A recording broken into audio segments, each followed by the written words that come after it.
Hey, Middle Georgia, it's William Bazzone, and this is WGXA's Weekly Wrap. We're going to take you back to one of our top stories from this past week. So last Wednesday, June 11th, the Bibb County Superior Court published the findings from a grand jury's walkthrough of the jail.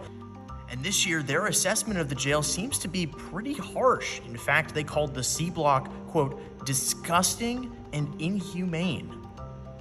They also noticed that multiple blocks in the jail were overcrowded and overpopulated.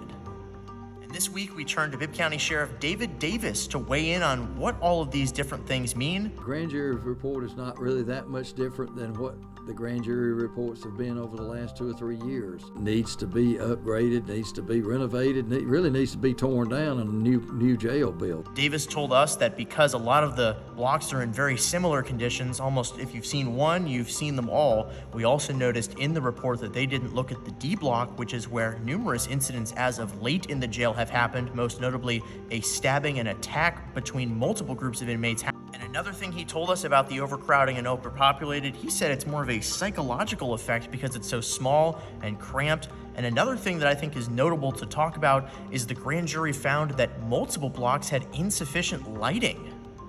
They not only felt that that was a security concern, but having lighting in the jail would also help with mental health for the inmates. As we did mention earlier, despite a lot of these scathing reviews and findings of inside the jail, Sheriff Davis said it's business as usual. He certainly agrees with the grand jury that a new facility should be built, and their top recommendation was pretty measly compared to what they said 3 years ago.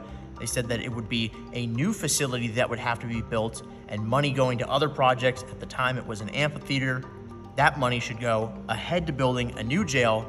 The part that's 45 years old and continues to deteriorate is not going to stop deteriorating just because we build an addition to this facility. And now with the new $450 million SPLOST, you have to wonder what really would have happened if that recommendation was made today and not 3 years ago. That's all we've got for this edition of the Weekly Wrap. Make sure you check out our YouTube and our Facebook page as well to see all of your top stories and more. And in the meantime, we're keeping you ready for what's next.